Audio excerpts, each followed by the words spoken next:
Welcome to another edition of Voice of the Diaspora. In studio with me today is Apostle Nigel ELIAKIM, and he will be talking to us about the general political situation in Guyana, Linden, and the way forward for that community, and the reason for his name change. Tonight we will be having a light conversation, light from light going into heavy. And of course, many people believe that serious leaders do not have a sense of humor. And tonight you will see that warm side of Apostle Eliakim. And we will, of course, have to get into the serious business of our nation and what is happening to it. I will go straight to Apostle Nigel Eliakim. Apostle Eliakim, welcome Greetings. to Voice of the Diaspora. People are already tuning in. People are already tuning in. I want to say before we get into the program, I want to say that there's a consistency whenever I call on you to join me. I can call you at the last minute and you would make that time. And I want to say to our viewers to give them a bit of a history. I can recall when we didn't know each other politically or anything, and I made a statement about one of your guests from your organization, from your religious movement. And the person was in Guyana as a guest of yours. And, you know, I felt that the way they were dressed at the function, at the religious function, was inappropriate. And that is not how Guyanese would go to their religious services and so on. And I made a post, and that post was not an attack on you. It was highlighting the way that person was in the presence of the congregation. And I did not know that one, the person had an injury. That's why they were wearing a flip flop or what we call a rubber slipper or whatever. Right? And, there was, and so on. But I made a post against that. And you came out and you was very strong in saying that I have to stand up for my brother because he is my guest. He is my guest. And you had strong words to me. The point I'm trying to make here, though that transpired, you had the maturity to still embrace me. And on a principle, to see through differences or perceived differences, to look at the bigger picture. I recall also that there was a time when you were standing up strongly for your religious views and your convictions. And I was opposed to it because I felt that we must see humans first. But I said publicly that the platform that you are using, you have all right to the freedom to condemn from a religious position something that you felt was abhorrent. We had a difference in relation to that. And when the news medias in Guyana tried to shut you out, I invited you to this program, and you have never left this program until today. Apostle Nigel Eliakim, welcome to Voice of the Diaspora.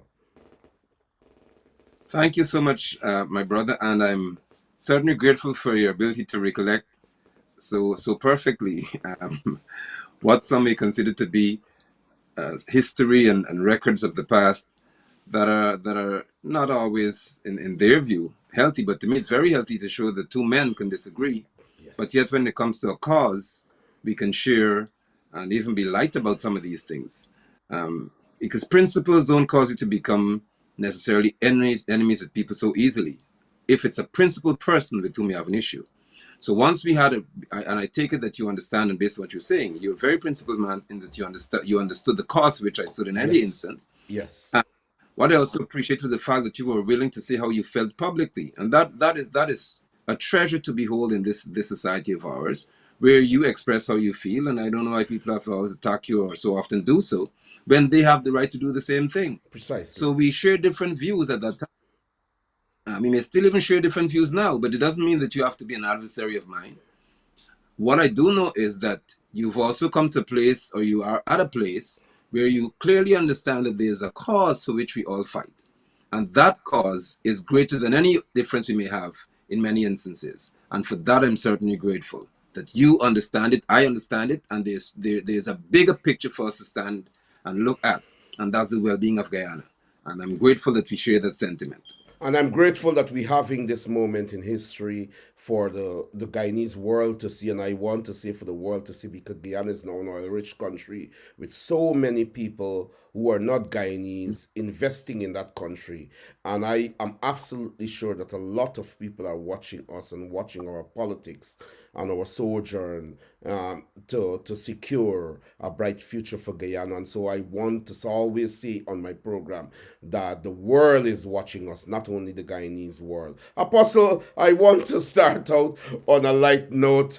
And many people, I am sure, have not seen the lighter side of you quite often, because the struggle is serious. They haven't seen the lighter side of me quite often too. But I think that sometimes, we can have a little laugh and still register the seriousness of the issue. And the point I want to make is that the seriousness of the issue must not be missed, but we can have a laugh about it.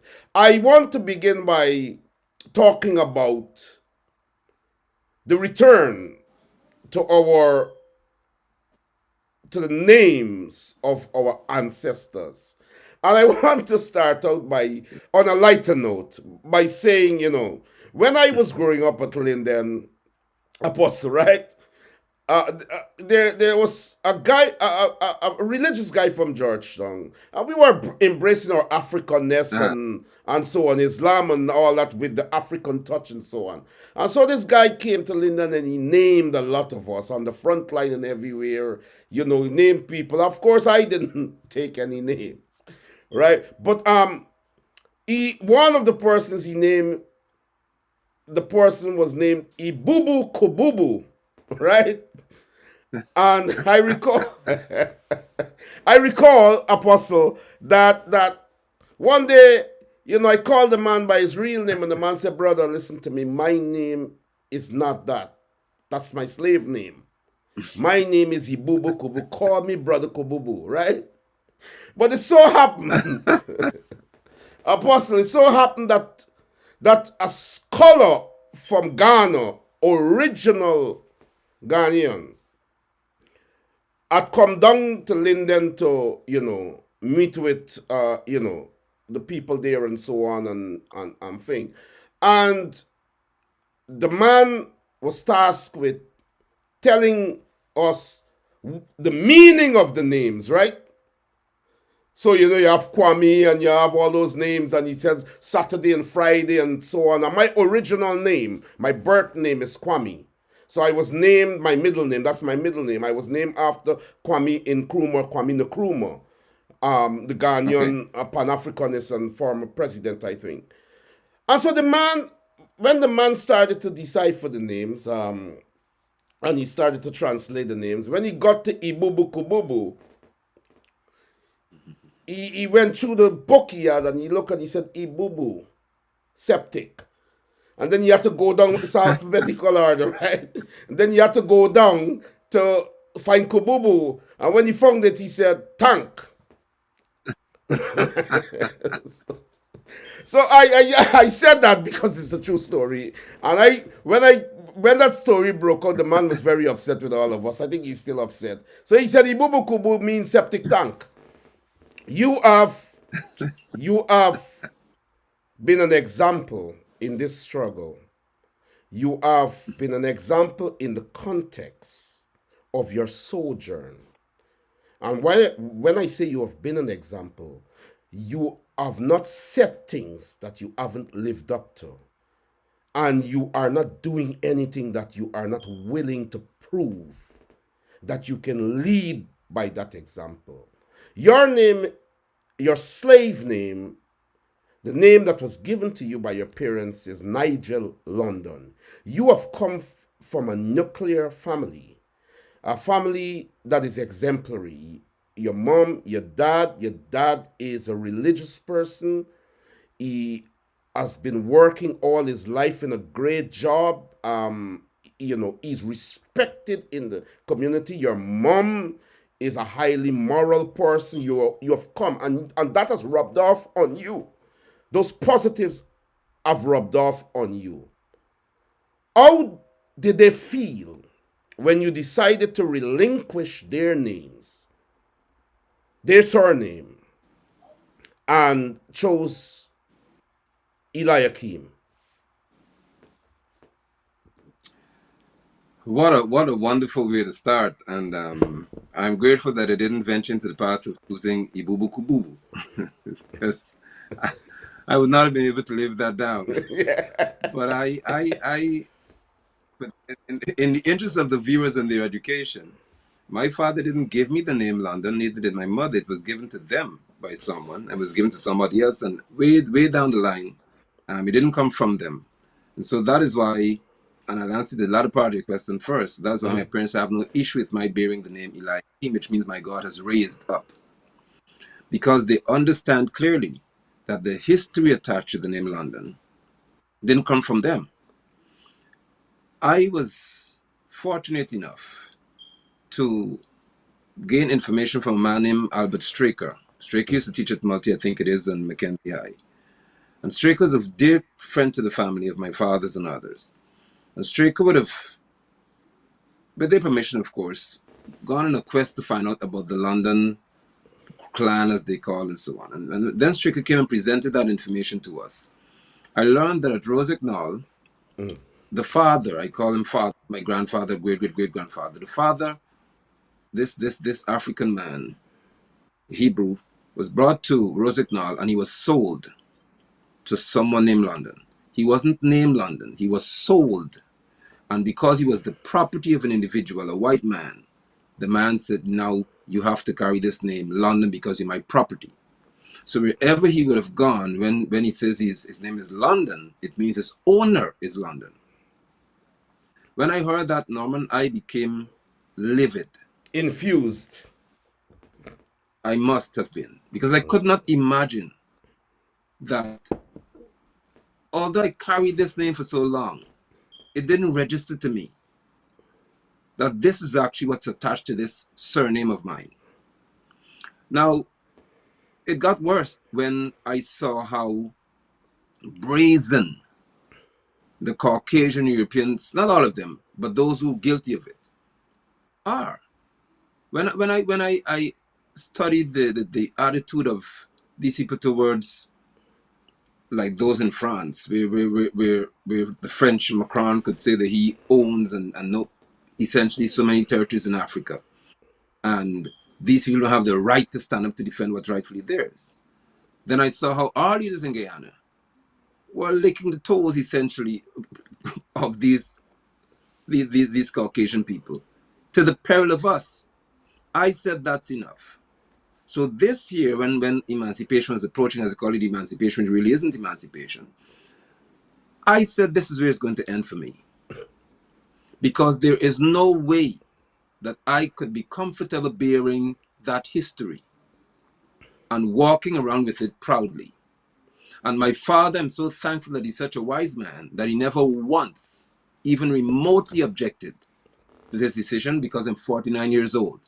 And I came from the loins of a very intelligent man named Errol. Yes. He's not a stupid person. So I didn't have any debate with him. He didn't have any discussion and any argument to be raised, because he knew that the conviction came from a justifiable and a justified place. It also came from an informed place, and proves that if somebody would have purchased his father, I would have given them their name, I have no honor and no responsibility to honor that. because it was an illicit transaction as far as I'm concerned. It was a dangerous transaction and a deadly one at that. And for that reason, I'm thankful for my father, because I haven't borne his name in reference to what the white man gave to him. I bear his character. Wow, wow, wow. I want to ask you quickly because you said something that is quite pertinent.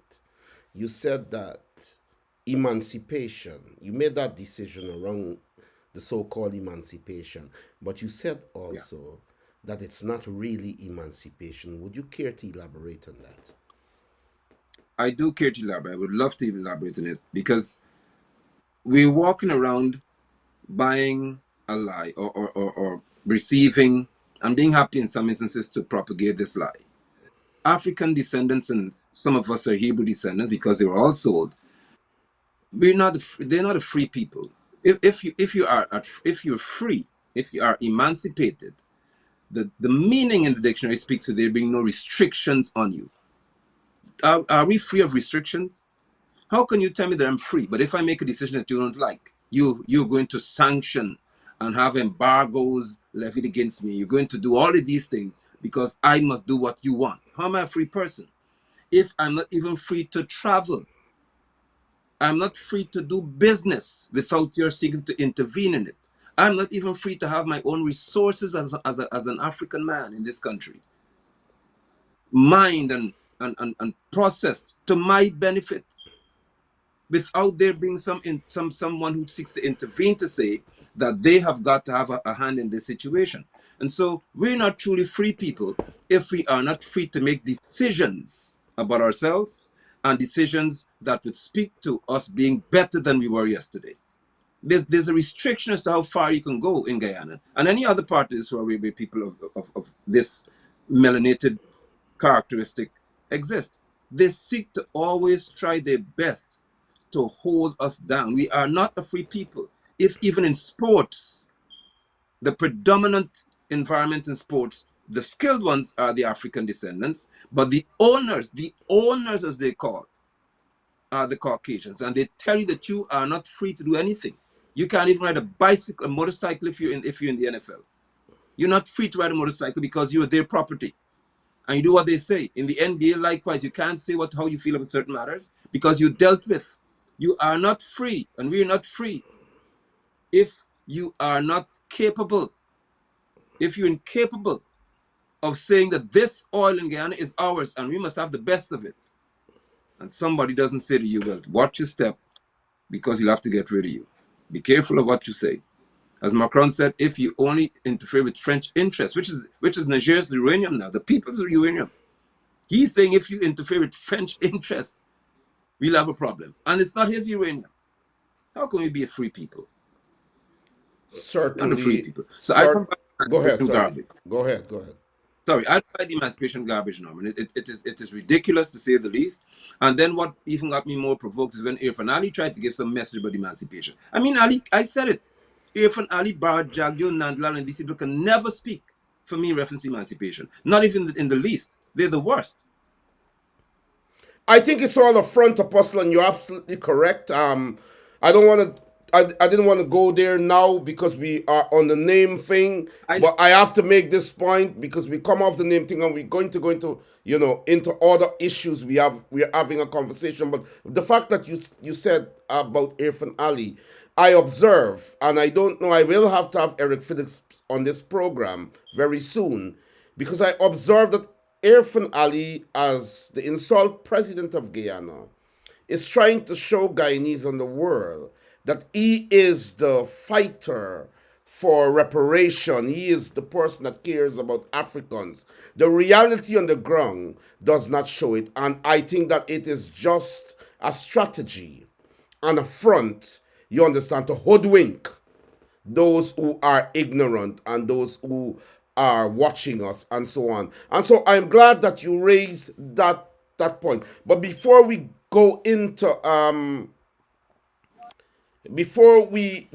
come off the topic of name change, I have to ask you: have you made that change legally, or you are still in the process? Can you still see me? I'm I seeing you must say now. my Yeah, you came off a bit. You came off a bit there just okay, now. that's But good. you're back on. And You're I have back on. okay, I have not initiated it legally, as of course there's certain things I have to get done. I have to work through my attorney and everything else, and that is actually going to be done. Yes, But sir. again, it comes to even that when you speak to legally doing something, there's no freedom because there's a control factor involved. So you have to confront a system that's actually British in its orientation in order to be able to have this name, ELIAKIM, attached to mine. But and for business purposes and so on, I can bear that name London to do business, but it doesn't speak to who I am. Yeah, and I totally agree with that because we are supposed to be able to say, as individuals, as human beings in existence, that I have reached the stage in life where I can decide what name I want. I can decide my own destiny. Sorry, mom and dad, you have raised me to the age of what they claim is you're going to be free, but now I have come into being.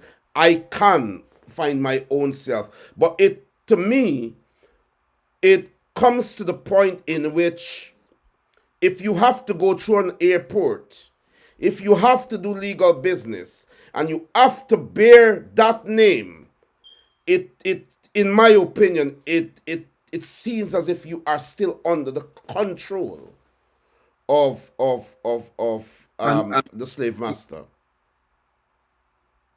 correct, and that's why we'll deal with it. But this is the point that I make, and I will make in any environment.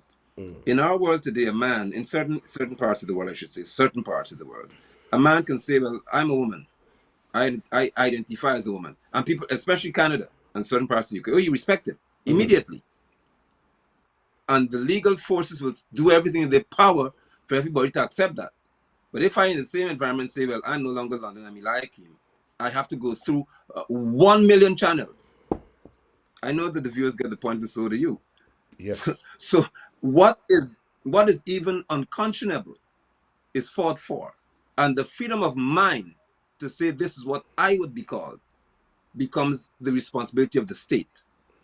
And so I do not intend to continue to bear that name, as you said, to the extent that anybody continues to refer to me as London. But I understand the nature of this world, so it doesn't bother me to be referred to that in certain circles at the moment. Yes. But I would change it legally You because would because change it speaks deeply to my conviction. your It conviction. honestly does. And when I speak about Ali and others, it comes back to the name, and it's all a part of it. And I'll explain if I can. You see, if an Ali, if he would have been genuine, he would have surrounded himself with people who understood that the only group of people, Norman, in this country, the only group of people in Guyana whose last name doesn't bear a record of who they really are Africans. Jagdio is an Indian name. Dharamlal Ali is is an Indian. Indian name. Ali, Ali, yeah. Fernand's Portuguese. Fong Li or Fong, Chinese. What Chinese. happened to me? Why is it that when it comes to me, the only ethnic group in this country who do not have names that match their history are us? How could he miss that? Well, he doesn't have much sense anyway, but those around him, how could they not tell him that if you really, really have these people at heart, you'll understand that why they say you can't talk for them, because he doesn't feel what we feel. He doesn't understand the power that lies behind individuals saying, you are no longer going to be called this. You must be called that. And what you call now speaks to who owned you, not who you are. Anyone Precisely.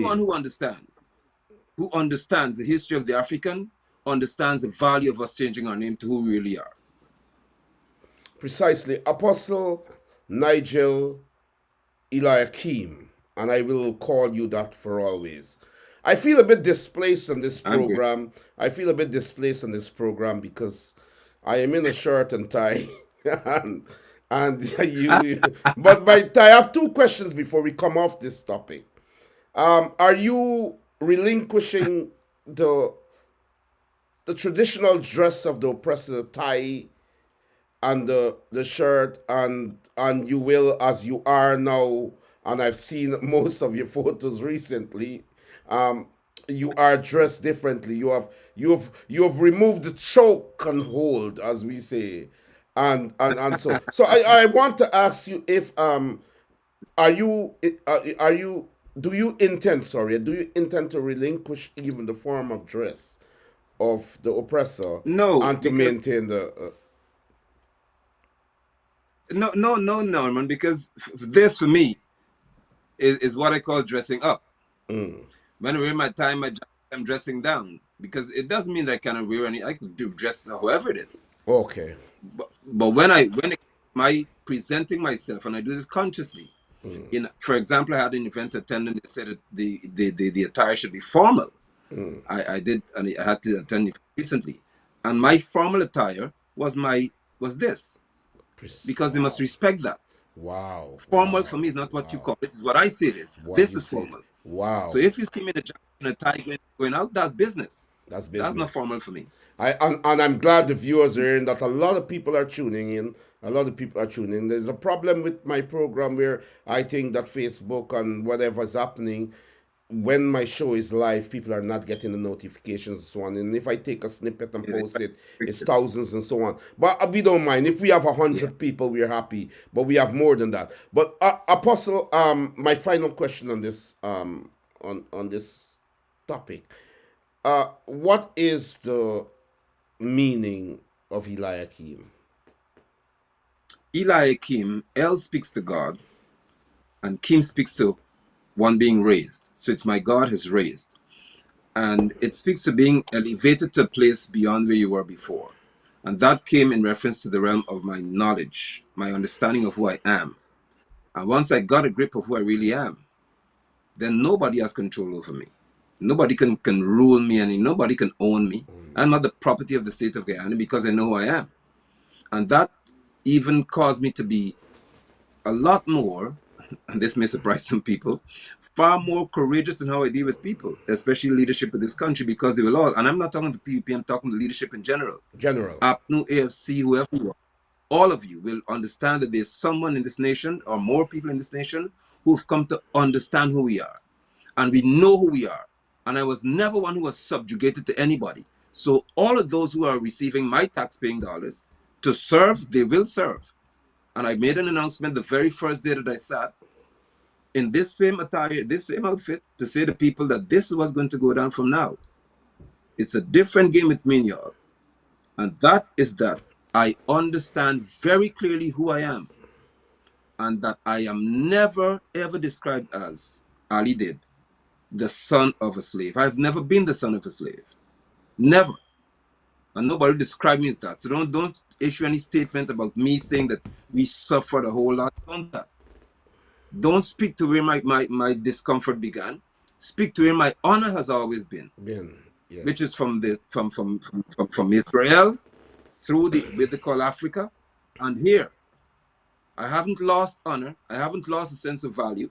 I know exactly who I am, and because I know who I am, they will have to respect me for who I am, Apostle, and they'll respect us as there's a penchant of the world beginning our history from that slavery position. yeah. Like if we didn't have a history before, we weren't free before. And that is something that I think the PPP is embracing also.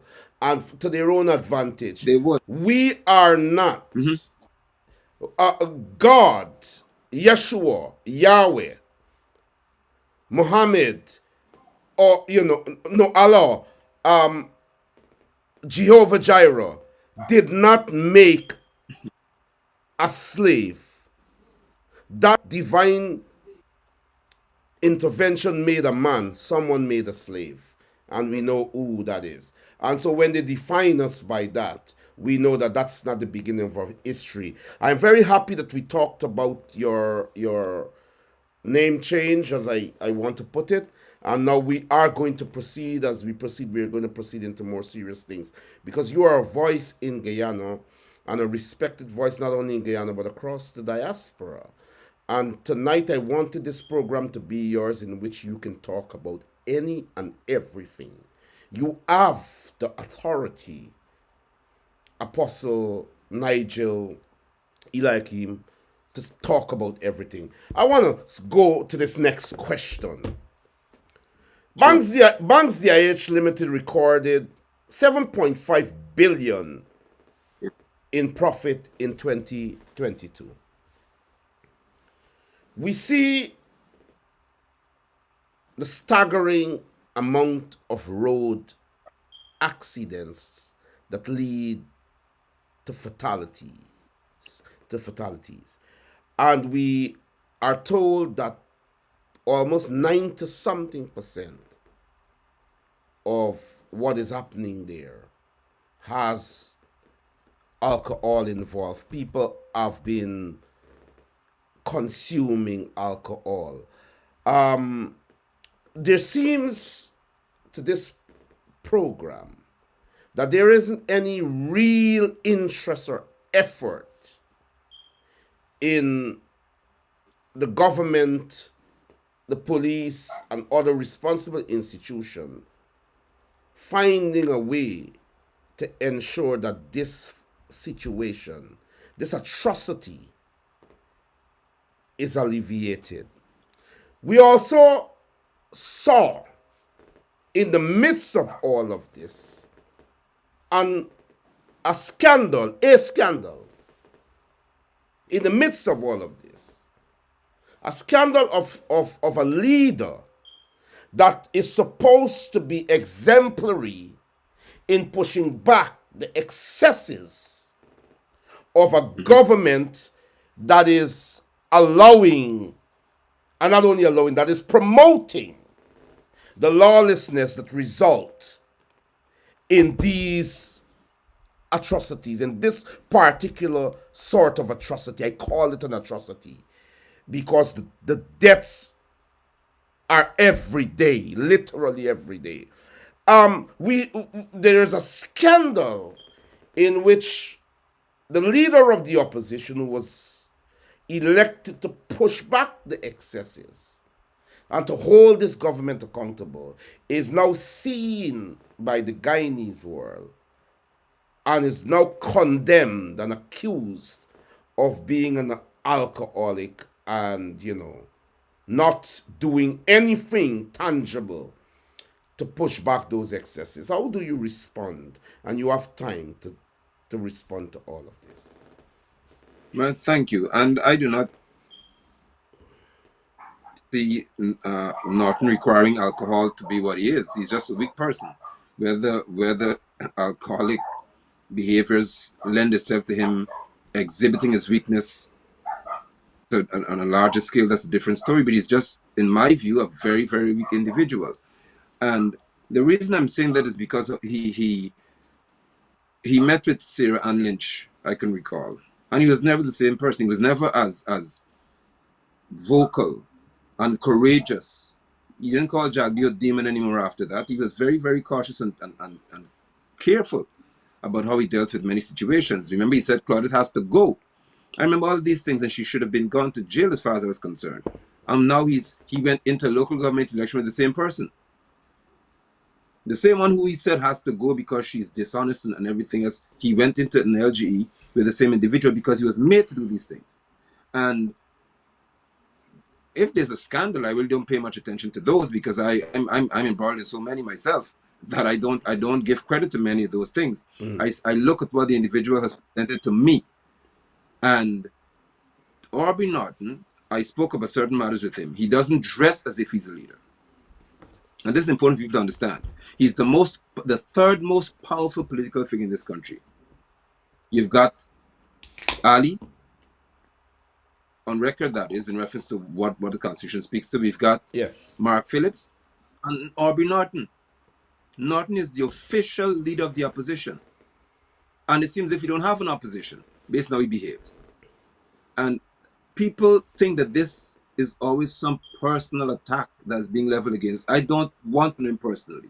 I don't care to know him personally. This is about him being responsible for the position he holds. Thank you. That he paid for. Thank you. He's paid to function. I'm not paid to do this. Neither are you. He is paid as the official leader of the opposition. Thank you. The benefits that accrue to him that I don't have So the least that I'm asking to do is to function as such.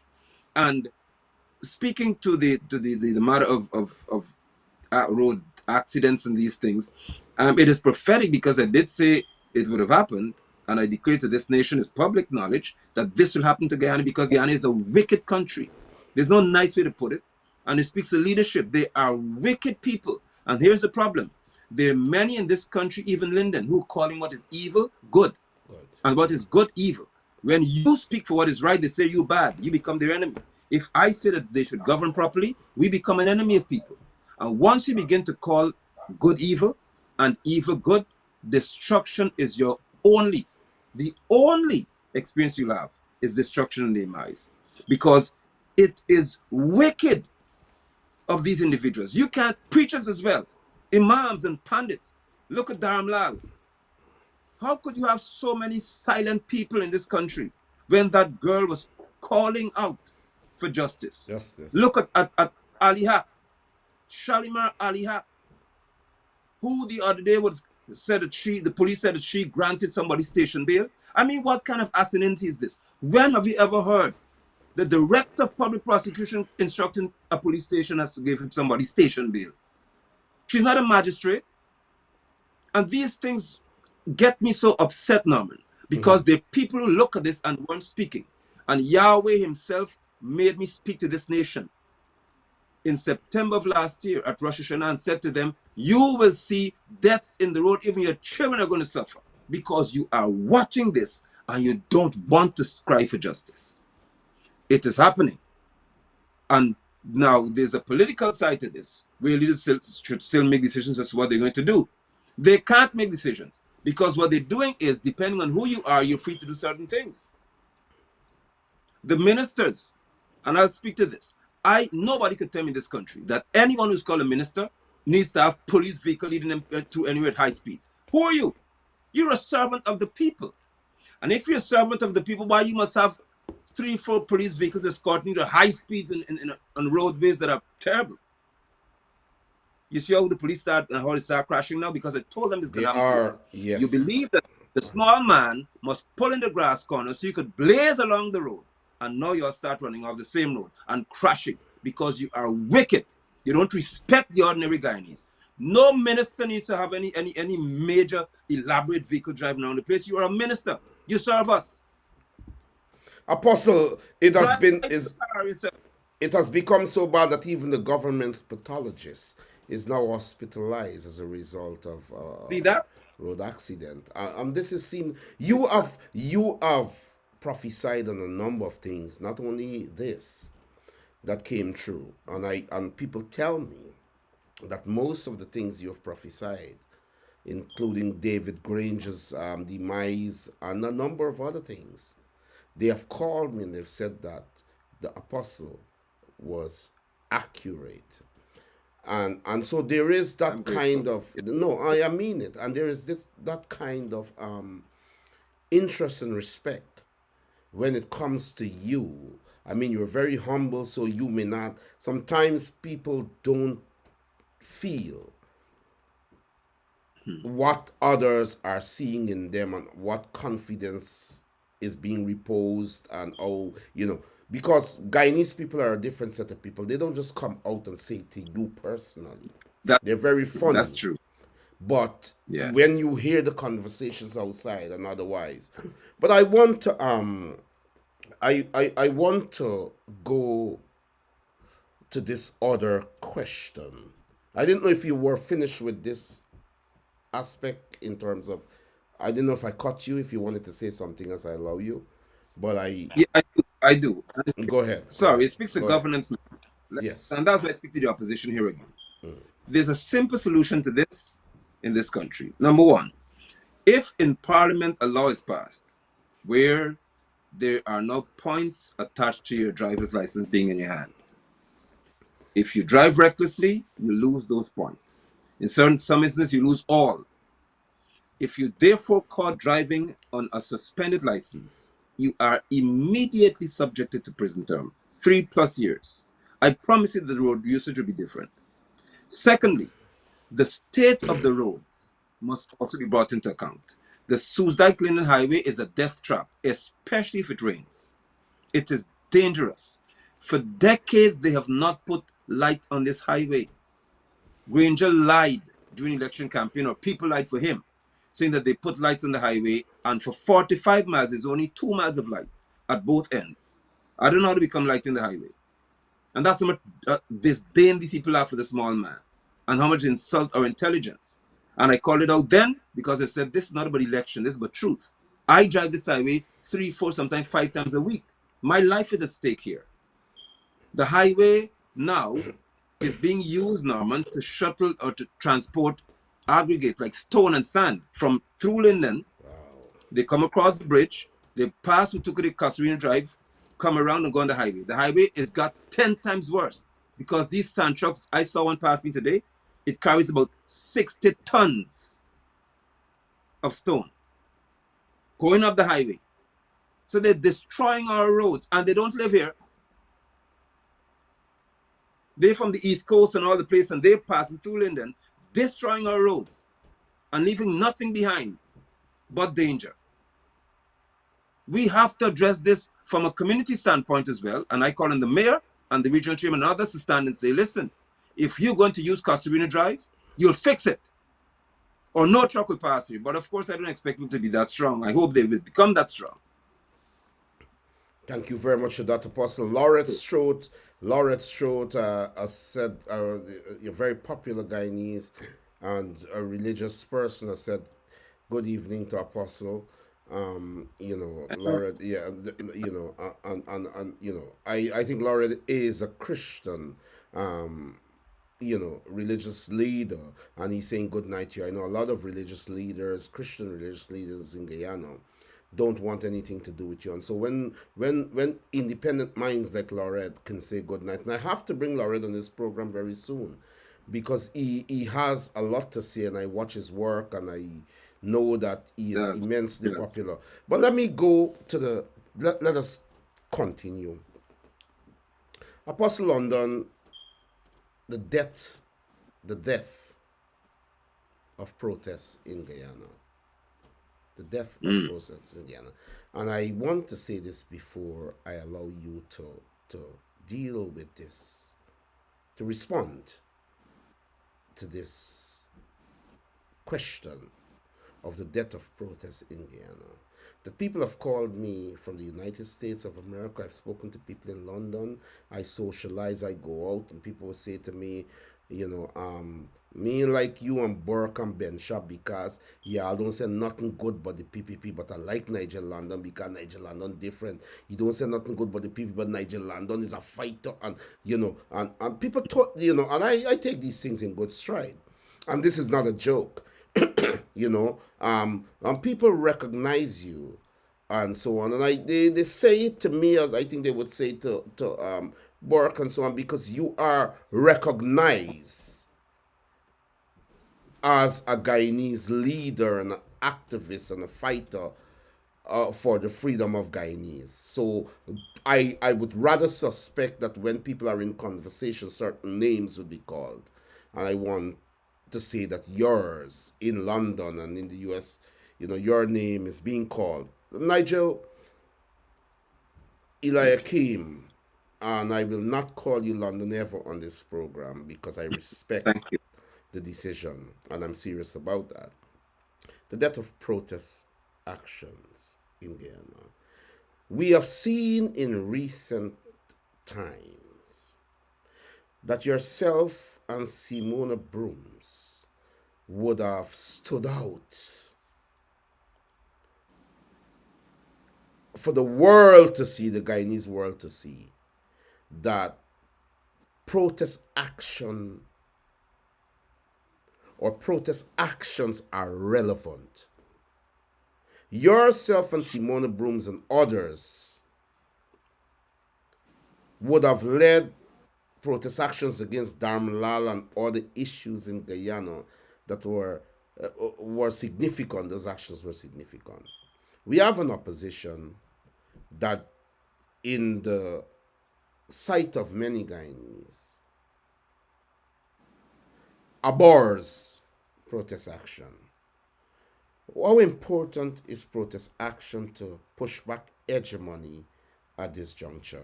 And why do you think that the opposition, the leader of the opposition, is shying away from protest action when it is required? Or is it required? It is required. And permit me to say that I do not see that the opposition abhors protest. I think they avoid it because protest comes with certain dangers. And some of the dangers include your being arrested, assaulted, accosted, losing certain opportunities that may have been available to you in terms of economic opportunities, and you're not allowed to fit into certain people's good books anymore. Somehow I believe that in some cases maybe some people's visas may be threatened. I couldn't care less about going to the US. I told them in their faces, nobody shoots me up in any mall here. There's never been a mass shooting in Guyana in reference to some mall or some school. Why must I be dying to go to your country where you can't even be safe? And I tell him to get off. Put me in a black book, a white book, a red book. I don't care, because they're clamoring for our land and they're trying their best to come here. But the Yes. leaders, many of the opposition leaders are fearful of losing their visas. Their children are overseas and other family members are enjoying benefits overseas, so they don't want to do it. The second thing is that I believe with all of my heart, based on a conversation with Norton or an engagement I had with him, he's afraid because he said plainly that if he takes to the streets, then the PPP will pay people to come to the protest and disrupt it and destroy people's buildings. And I said to Norton, can you imagine that you were paid to represent 200 plus thousand Guyanese people, and you can't find 400 to walk with you? And if 400 or 500 or 1,000 Guyanese are walking the street, and 2 or 3 or 4 people drop into the crowd to do anything, can 4,000 of y'all not deal with 3 people? I said to him plainly that you are afraid because you are irresponsible. So people must hear on your show why I have an issue with Norton. There's not some hearsay. I spoke to him myself. Make your point. Make your point. And I Elaborate. said, it is disgraceful. I said, I'm not a leader of anything in reference to some political figure. But I don't care what the Guyana Police Force tries to do to me, because I made it clear to the Guyana Police Force as well, members therein. You are never going to be my enemy. If I see a young black boy, as they call them, come to me, the gun police officer, you've never seen me be aggressive to them. When I stood in front of State House on the boulevard, and that one came into his nonsense to me, I didn't fight against the little African boy because I know that he was sent. So the nonsense is saying I'm not supposed to have a video camera pointed to the State House, I know it's garbage. But I know he was sent by someone and he had to fulfill his duty. So if Yes. any one of them show up in front of me with a gun, I don't fight them because you're sent. And I say this all the time. Let Jagdio, Ali, Nandalal, Dharmlal, since you want to be talking like an idiot nowadays, any one of y'all come to my face. Don't send the police. You come yourself. Todd and all y'all come to me. Then we'll have a different ball game. Don't send nobody. I don't have bodyguards. People normally say to me, why you don't walk around with bodyguard? To do what? Death is appointed to every man. Mine will come at some point. I don't need a bodyguard. I want them come to me without any protection in my face. And let's have a man-to-man conversation. So I am not going to be aggressive towards the police officer. Norton is afraid. Norton is afraid of. I said, how can you be the leader of the opposition and tell me what the PPP will do to your protest? What stupidness is that? You're a leader. Lead. And I've discovered that the PPP told me, through members therein, through leaders of their party, told me in person that they pay careful attention to protest action, because they say whenever the people go out, it announces not just to them, but to the whole world that there's a problem. There is And a they don't like problem. that. They told me, Yes. they said to Yes. me, they said, sir, when you go Right. out there, we have to pay attention, because it brings attention to us that requires action. And that's why they act. Apparently Norton didn't get a message. I don't think Norton cares about that message, but this is your show, so I will give you the opportunity to give your opinion. Apostle Nigel London, you have been out in the forefront. I've heard you said to the government and to the police, arrest me. I will walk and stand up for the people. You Yeah. have said it fearlessly. You have said it fearlessly. You have, in protest action, you have walked with Miss Simona Brooms. No, not just that, You Norman. Sorry, I didn't just say arrest. Sorry, I didn't just say go ahead. arrest No, me. go I ahead. Go ahead. walked to Go the ahead. station with the arrest. Not just You arrest me. I walked into Mackenzie Station, say, and I'm here. ask them to arrest you, but they didn't do it Yeah, arrest me if you want to because arrest they me. know that the Okay. country would be brought to a halt. And it's very ironic because you are not being paid. You're not in any political party. I was speaking to a number of people, and they were concerned about whether, or they were interested in whether you would join a political party. Someone said to me that you would rather to be a consultant because you felt the opposition parties are so, and I mean parties, plural, are so wanting that what you can do is not become a part of it, to become a culture of that failure, part of the culture of that failure, but that you can advise from a powerful position as a consultant in the way that they should proceed. Um, but you before I ask you about your political interest, which will be a separate question, and whether you will throw your hat in the ring. I want to ask you, you've been out there protesting, you have seen the weakness of Norton and others who are paid, who are given the title, who are given the power to lead.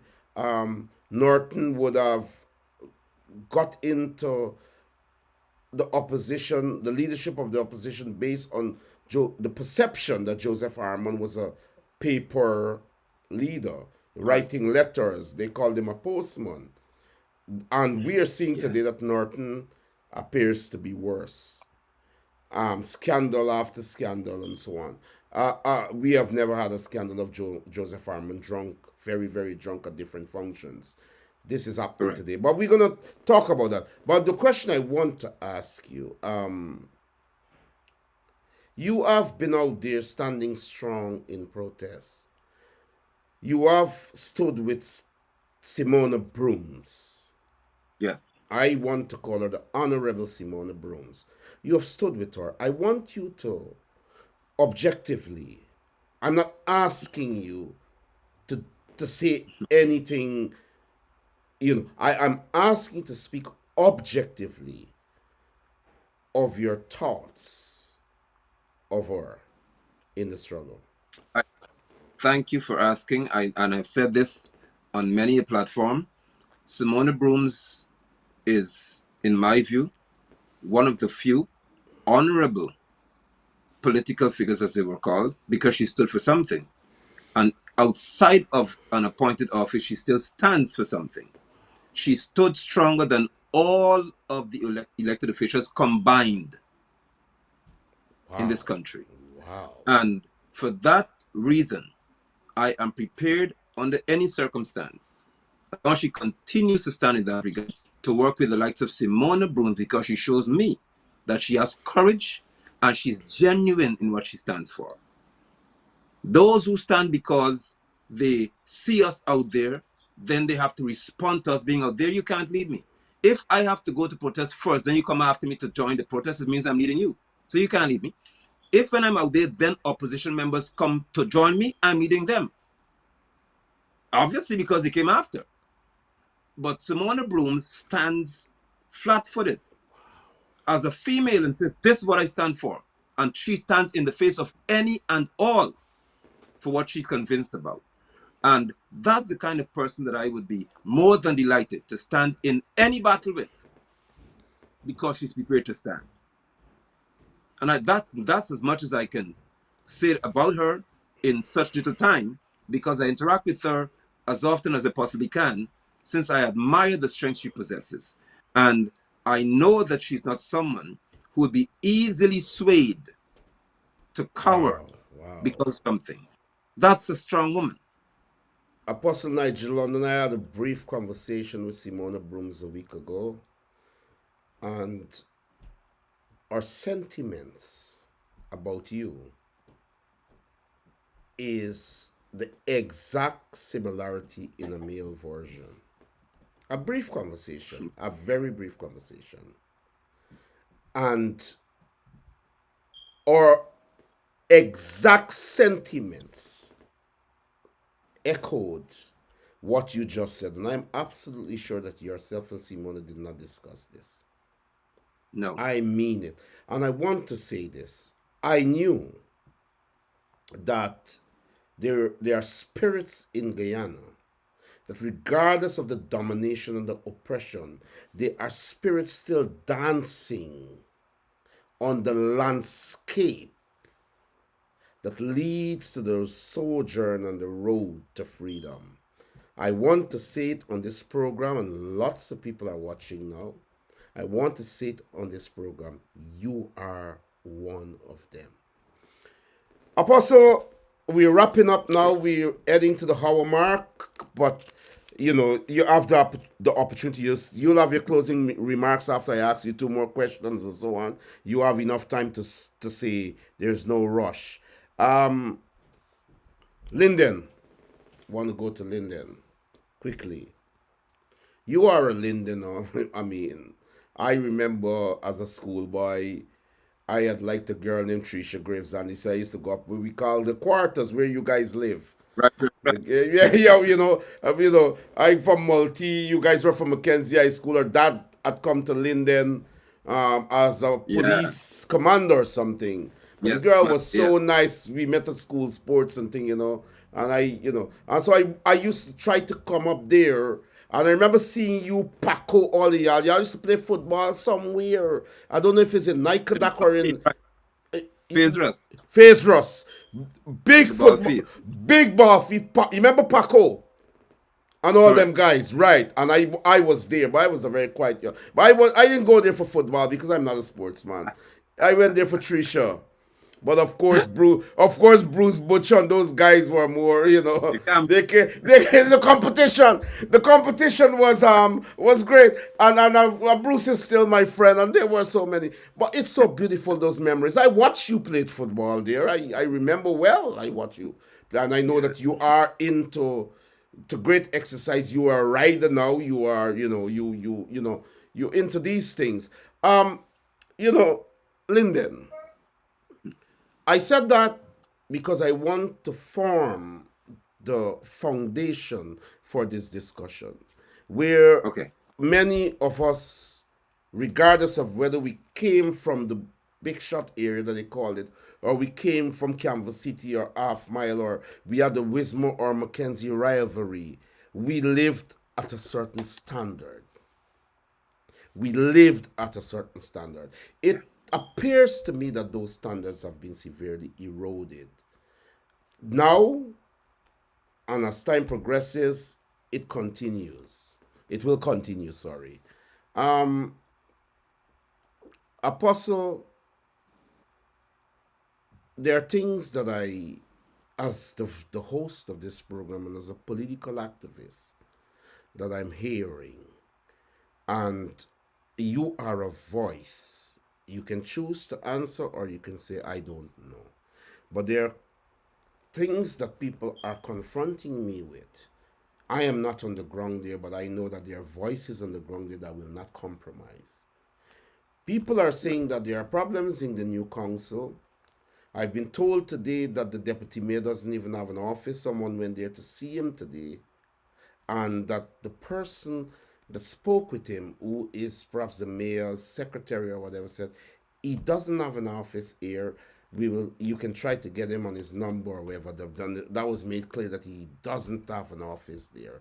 Um, there are a number of other issues, and I'm going to be frank on this program because this program is known for that, right? There are a number of issues people have brought to my attention to say that Vanessa Kisoon has dominated the council as a councillor. She's acting as the deputy mayor. She is, she is running things in the council and all of that. And the council is not, it hasn't started off on the right footing. People have called me to say that the mayor, who I have tremendous respect for, and I believe that he has made his mark in Linden politics historically, that he is keeping his own press conferences like Barra Jagdeo does, and so on. Apostle, people call me, I don't know. What are your views? Well, But again, it would be interesting to know whether the deputy mayor does or doesn't have an office, or whether he should have an office in the council. But more than that, I saw the very deputy mayor, Mr. Dominic, speaking the other day to there being a lack of funds to run the affairs of the town. And that means more to me than whether he has an office or he doesn't. Right. Because when the deputy mayor said they have to focus on collecting garbage in central Mackenzie, because they don't have the means to collect garbage in the other communities, that is alarming. Because it then speaks to my problem, which has continued. There's a new council, but my problem remains the same. No one comes to receive my garbage.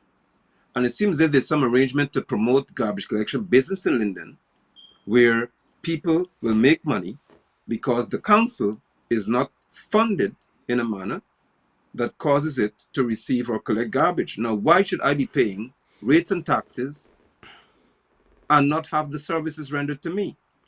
So this issue of mine is beyond whether Dominic has an office or he doesn't. It is whether the council can function as they should. I believe that every councillor, all of them, should sit at press conferences if they're willing to do so and speak to us regarding who is responsible for us not receiving the services we should as a township. If it's one Guyana, then why do we have 2 tractors serving 19 or 20,000 people? Where is Sancha Halley, councilwoman, who went to the PPP saying that she has gone in there because she knows that it's not what people say they are? So you are there now as a councillor. What are you saying about this behavior? Is it acceptable for them to not collect the garbage in the outer communities because they only have the means to receive it, to collect garbage in central Mackenzie? And then we're being advised we shouldn't burn garbage because burning it, of course, has environmental implications. So what should you do with it? I plan on taking mine to the council gate because I don't mind who's mayor and who's not mayor. This township must be properly managed. And this comes down to exactly what I said. Damlal is responsible for regional development. And Damlal single-handedly was given power by Jagdeo to control all 10 regions. Yes. And all townships. Yes. And look at what he's done to Region 10. Because he said in Linden that they want Region 10. That's what he said before the government election started. At Christianburg ground. He stood in his red shirt jack and said that they want Linden. So if you want this woman called Linden, is that how you're going to behave? So we have got greater issues that go beyond an office, because if Dominic has an office, but the town council doesn't have money, what benefit is that to me? I don't care if he has an office. Wow, yes. Are you collecting my garbage? Are you cleaning the drains? Are you focused on the fact, like I said, okay, let me give you another point, Norman. The council has to get a report because they paid money from the bridge, the Mackenzie Wisdom Bridge. Would you believe that for 3 weeks, Norman, 3 weeks, 3 Thursdays back to back, the bridge was closed to repair? That's the first time I heard of that in decades. Because they took the contract from Paul Jones. That's Nissel now. This one Guyana foolishness here. Georgetown took the contract from Paul Jones in Linden and gave it to 4Js. And 4Js can have one sensible welding equipment to fix that the middle span of the bridge. Wow. So the bridge has been closed 3 Thursdays back to back. Watch this, and I'll go there tomorrow, Yahweh willing, and show you the proof. If they fix it tonight, by the morning, the middle span start fixing again. All the bolts cut. Most of the bolts gone. If they fix it tomorrow morning, by tonight, the bolts, because you have trucks weighing 70 tons, 60 tons crossing the bridge. They refuse to take my advice, which is to run metal spans straight along the bridge, parallel to the bridge, how it's running. So the trucks can roll over that and you won't have to go through running something that's horizontal. Somebody who apparently don't have any sense. Now this 4Js group, I don't know where they came from. So they're not from Linden. Was sent by Burnham. They're from Linden. Oh, they're from Linden. But they, of course, they're friends with the PPP. Okay, I get that. I get that now. Paul Jones was sent by Forbes Burnham to be trained in Holland to build the pontoons for the Demara Harbor Bridge. The bridge has outlived its life, in reference to the expected life, by decades. And those pontoons were built by Paul Jones. The same man who used to repair the bridge here. They took the contract from him. But Apostle, weren't they supposed to build a new bridge Isn't there They're supposed to build a new. you think that that's going to materialize? Or is it a promise? It would materialize. It would materialize because of the new highway that comes from Brazil, the Marlborough Road. Because it's not what the PPP wants; it's what they have to do. They don't have a choice because the UK says to them, "You have to do this." You remember Brazilians will be passing through this town and this town on a daily basis in far greater numbers. So they don't have a choice. The bridge cannot accommodate the kind of traffic that will be expected when the road is finished. So because of the investors' demand, they have to have a bridge there. They don't want to do it because if you can't simply fix the garbage collection issue in Linden, how you tell me you want to fix the traffic issue? They don't want to deal with Linden. If they didn't win the local government election, they will not do anything to develop Linden greatly. Further, I say to this, Norman, that Yes, these sir. people say they're doing road work. I don't know if you're familiar with Nottinghamshire, the Rasta community, as they call it. Yes, I heard. The Yeah. road there was the road by Survana Farm. Okay, those roads like about 30 feet wide initially. These creatures have given somebody the contract, and the road is now about 8 to 10 feet, where big trucks are supposed to drive to go to sawmill. And they've reduced that road to put some crusher on, so because they don't want to make it as wide as it used to be. And these are communities that support them. Now, if you do that to a community that supports you, what will you do to those where you think demographically they don't support you? So Linden has some serious issues to be dealt with, and I hope that Sharma Solomon can arise to the task, Deron Adams can arise to the task of shutting this town down until they fix it. Nobody must pass through here. And that's why I wanted to ask you about Linden, because my question to you now is that you believe that Linden is such a strategic place. When you look at the council, the Regional Democratic Council, I know that I honestly know that Darren Adams is trying. He is genuinely Yes. trying. Yes. But when you look at what is happening there, and I think it's a rhetorical question because I think you answered it already. Do you believe that for Linden to get its just dues to function as a tongue and a community within the context of its importance to Guyana, that we may have to shut the tongue down? Norman, we cannot be nice to people who are not nice to us. That's as plain as I tell you. If you're nice to me, then you do what is right by me. Quarantine doesn't have this problem. Any community that supports the PPP, politically, they don't have the problem we have here in Linden. So why should we have it? Why should there be 43 and 23 roads built in a predominantly Indian neighborhood that supports the PPP? But Bullshot has many roads being built there. What happened to us? It's no longer nice boy season. And that is why I am so cautious about who I lend my support to. Because you don't be elected to be nice, you elect to serve. And you serve in a manner that benefits the people. Linden is the most strategic of all towns in this country. All. Even more strategic than Georgetown, because they need to pass through it where our resources will be taken to the city.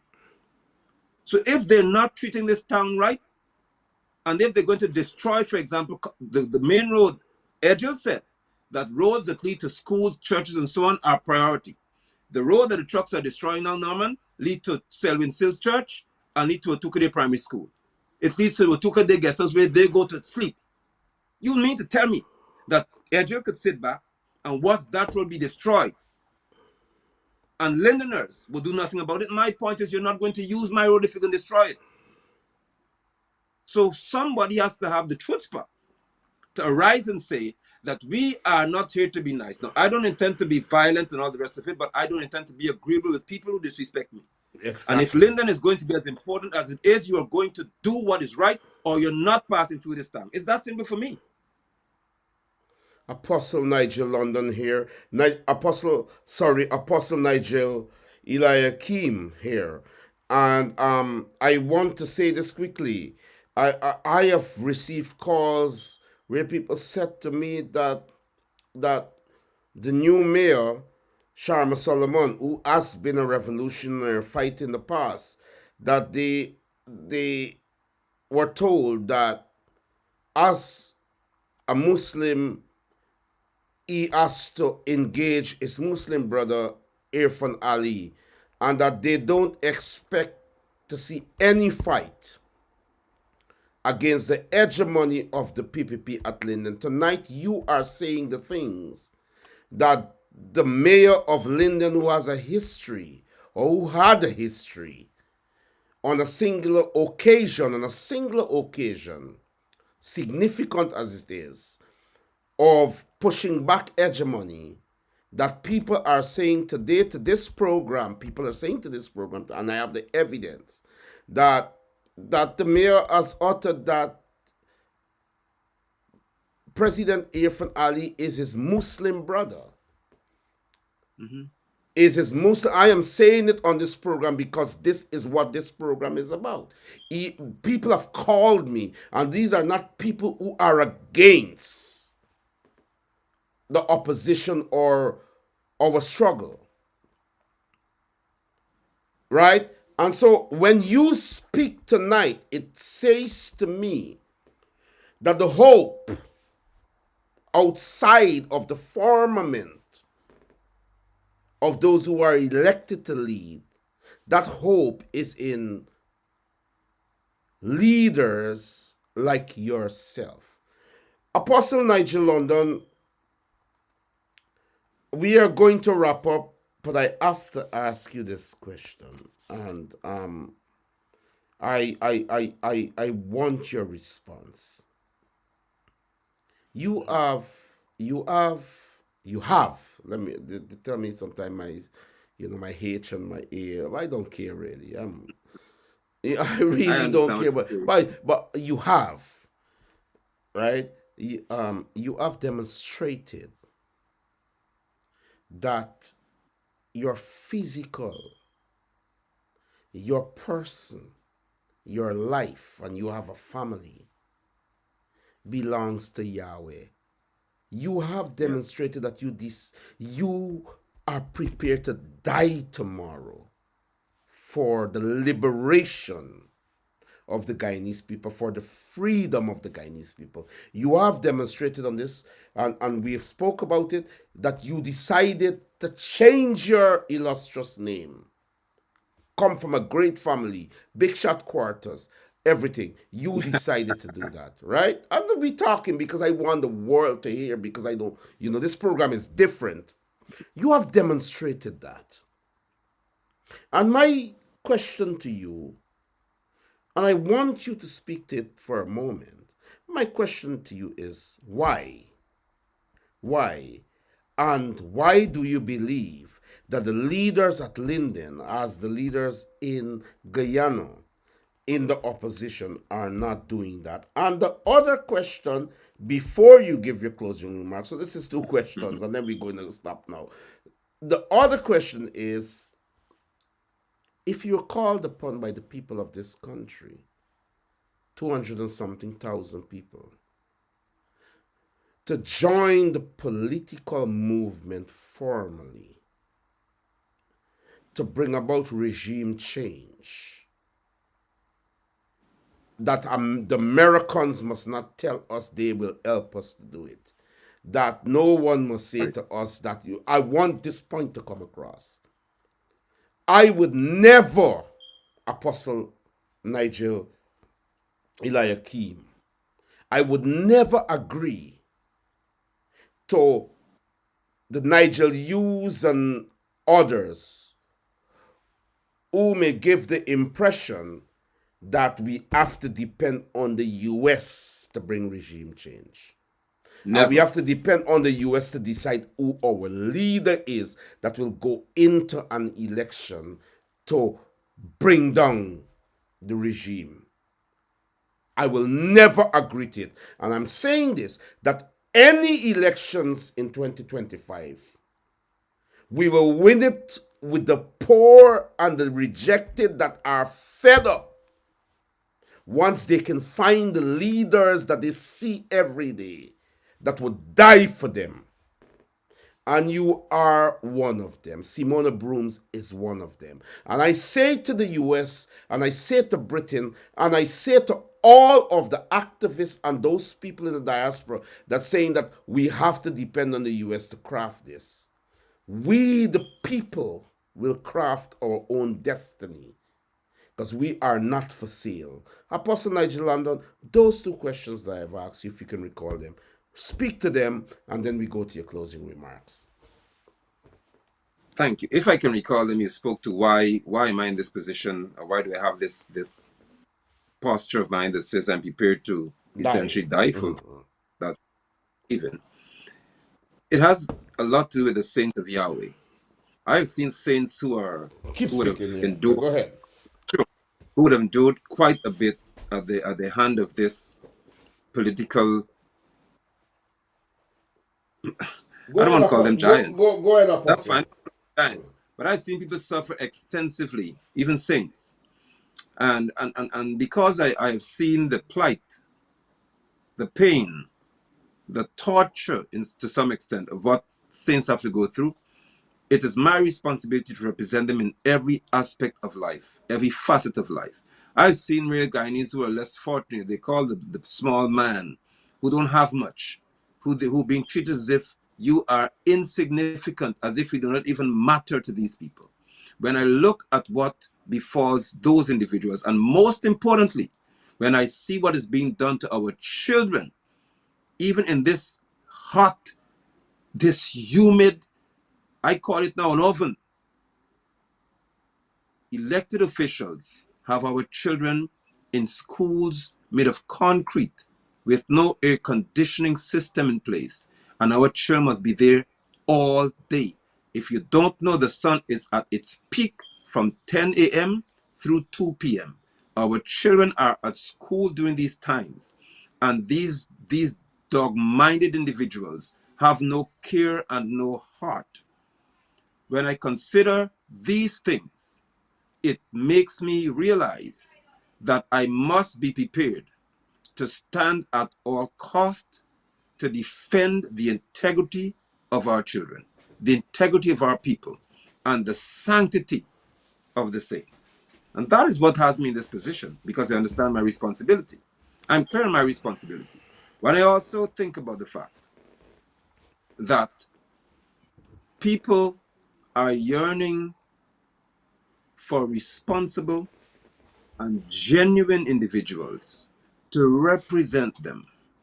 My heart says that if people ask of me, even in 2025, to represent them in an environment where their livelihood can become better, where our constitution and laws can reflect that which benefits Guyanese, then I shall be more than willing to do the same. So I promised you a long time ago, Norman, and I will keep my word. I said, if ever I make a decision to enter into the realm of governance, because we're all into political act, I don't people don't understand that. When people discuss with you that they don't like what's happening in Guyana, or the average person says we don't like how things are being done, that's political because it speaks to governance. Yes. But Yes. political leadership is different. So Yes. I promised you years ago that if ever I make a decision to enter that environment, you'll be the first person that will be on your platform where I will say that Wow. I am Wow. entering into this environment, Wow. committing myself to serve the people. Today is that day, because I'm a man of my word. Wow.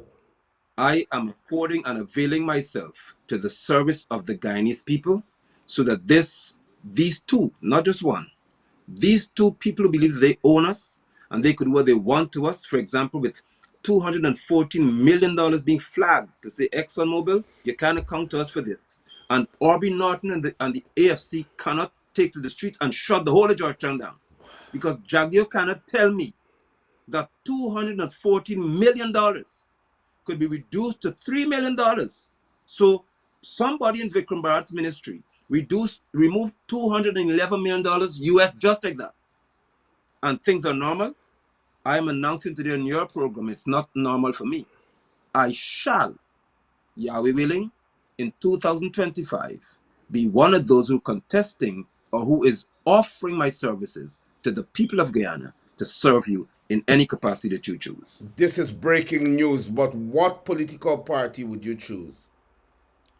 None of them. None of them. So you are going to go on your own platform to serve? Is that what It you're shall saying? This is be, breaking news. that's fine. The people's movement, which came alive during Frank Anthony's draconian COVID measures that took away Yes, many yes. people's right to their bodies, that movement was formed, and I said to people that the people must move Guyana, even election foolishness. For the 5 months, I said this is time where the Guyanese people must move our nation forward. I am moving with the people's movement because it's high time that the people, as you see in Niger, as you see in Burkina Faso, as you see in so many of the African countries, the people have now decided that we will move our country in the direction that we want. So I'm not going to join some party that existed for 50, 60, 70 years so that people can feel as though it's an easy road in. I don't like easy roads. I like responsible roads. And I am going to stand with the people's movement to show any Guyanese that it's time for us to determine the way forward, because Norton, Jagdeo, and all of them have got Exxon walking all over my neck. And if all of these billions upon billions and trillions of dollars can be spent, and my son has to sit in an oven for a classroom, I have a problem with that. And it's time for people to move this country forward. But the essential point you're making that in 2025 you're ready for political leadership. Should I be alive and ready? Alive and ready. Alive and ready. And you have decided at this juncture that you would be moving in the direction of the people's movement to achieve that objective. Let us say Correct. that real serious players have reached out to you in the opposition to say we have to save the opposition. We want you to be a part of this struggle to save the opposition, to prepare it and to empower it and to make it viable to go into the next elections. This is the arrangement. You may be a minister of justice, or you may be a minister of religion, or you may be a minister in an area where it's suitable to you. Or, you will be a prime ministerial candidate because, your struggle is important. If they say to you that maybe at this juncture for 2025, it's too soon to go into this movement for leadership because it may give the PVP more power, because it will take away votes from the main firmament. Why not go into that firmament and bring the change? What would you say about that? No, weak people don't lead me. And there's no one today who stands in the opposition that reminds me of Lyndon Forbes Sampson Burnham. And if you don't remind me of Burnham and his strength, you can never lead me, and I can No, never you're lead you. missing my point. You're missing my point. Your intervention, along with others, is to go into that firmament to remove the weak people and take the party of Burnham to confront and remove the PPP in its leadership. What would you say about that? I understood what you said, but you mentioned as a prime ministerial candidate, not as a leader.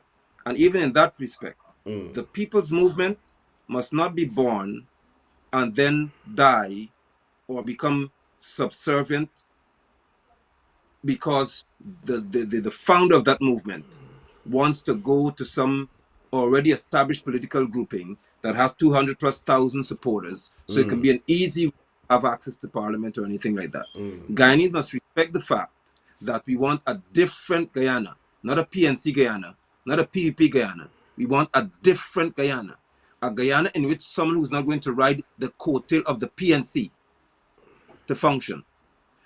This is not where I'm asking anyone for your vote. I'm asking for your voice. Wow.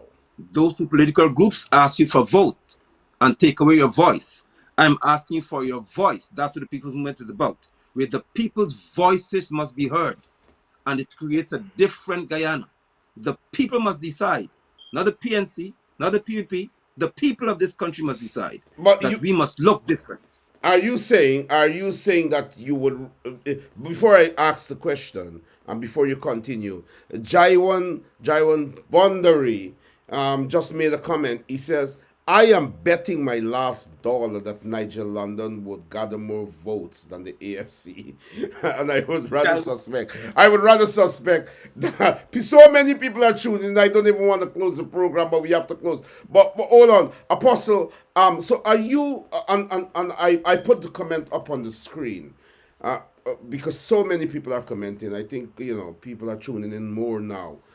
Look, are you saying that in the political firmament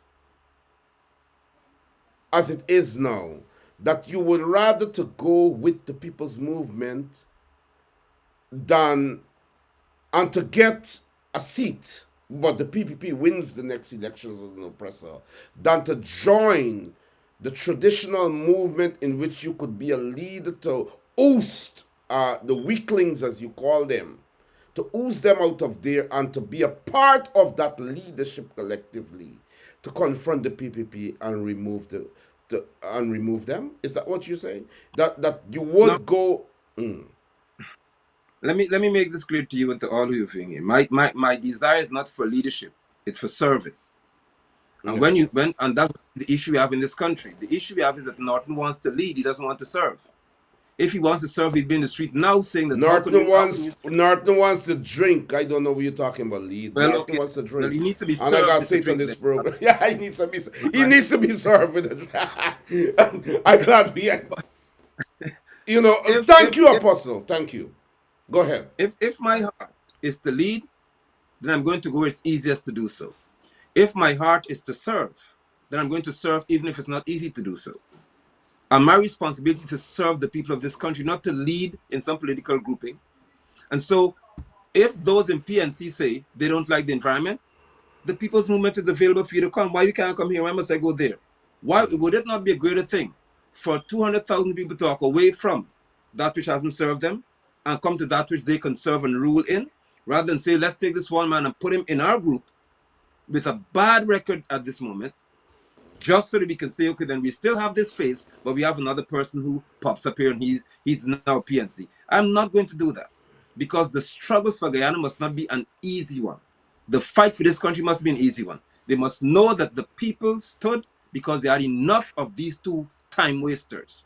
They had enough of these two people who could sit and watch us suffer in the heat, suffer in reference to food prices, suffer whereby I cannot even take the risk, Norman, of trying to rent an apartment in Prashad Nagar or in Windsor Estate. A banker, a bank manager cannot rent an apartment or house in Windsor Estate. You don't have 5,000, 8,000 US dollars. You can't live in these environments. We must let these people understand that you created this. You caused this to happen to us.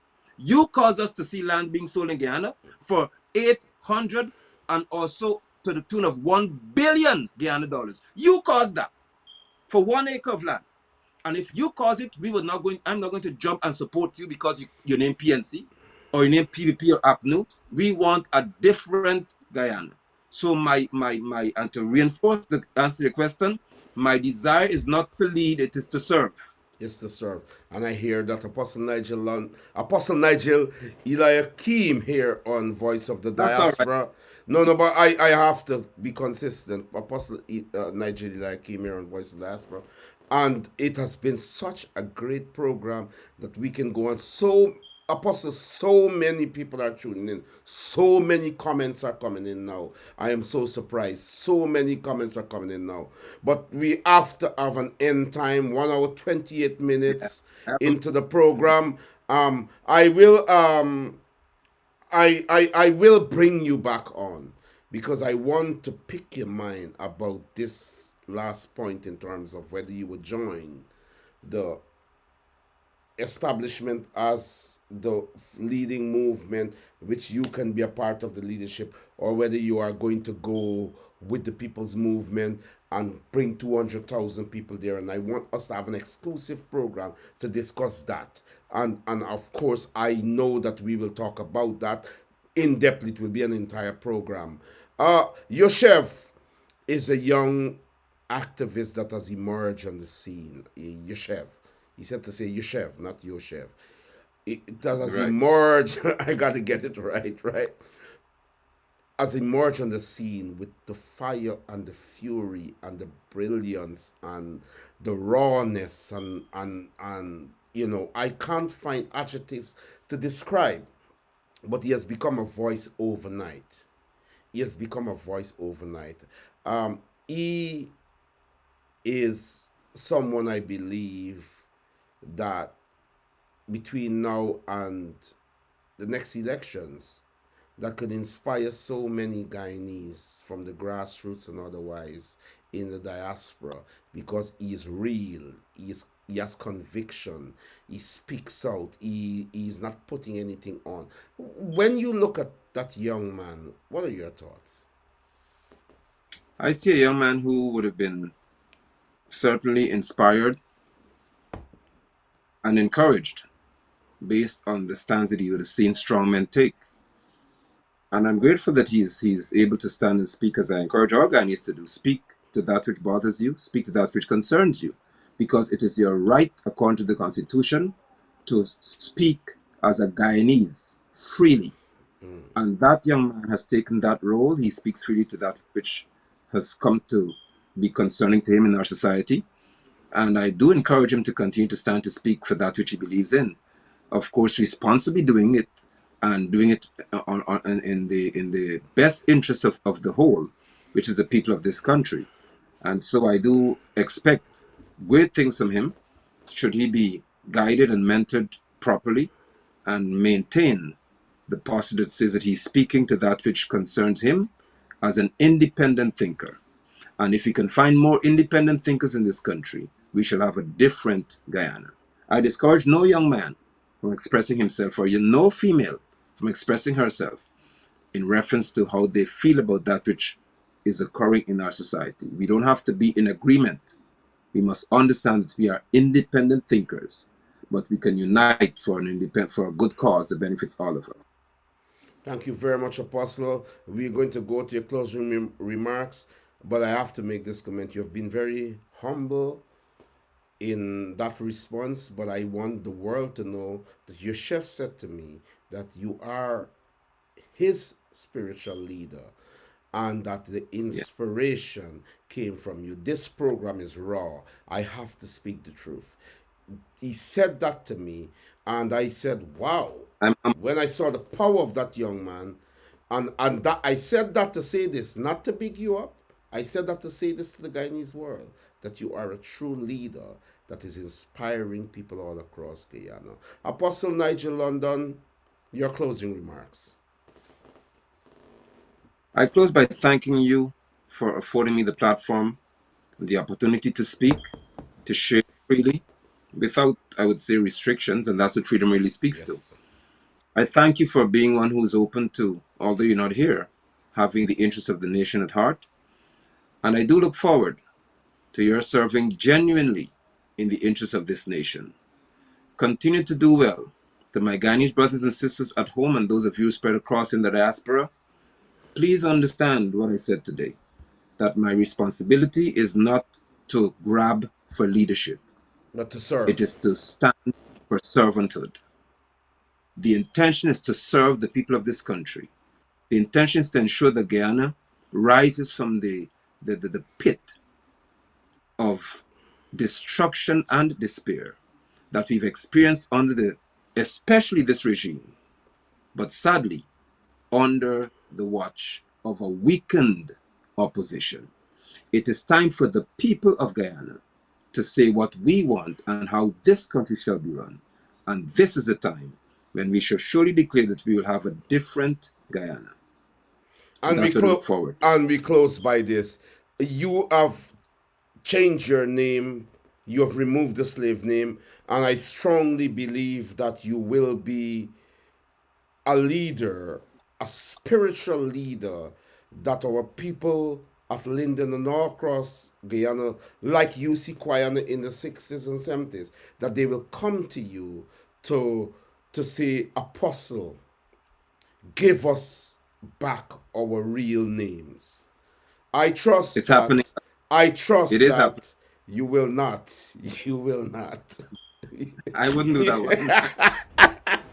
Apostle Nigel London, Thank you. And I'm glad we ended on this note. You said I wouldn't do that one. I wouldn't do that one. And you were so sharp. Look, thank you very much for being here at the last minute. And I want my viewers to know that I called you at the last minute. And, Yeah, I didn't respond to you. I didn't see your message to say, okay. And then I had to respond to you at the last minute, and you were prepared. I am deeply my pleasure. indebted to you, and I am tremendously grateful for your support to myself on this program. And I hope that I am reciprocating, but you are a leader in Guyana, in Guyana, that equates with the leaders of this country and perhaps above them, because there are so many evil leaders. Thank you, Apostle Nigel London, and good night. Thank you. Night.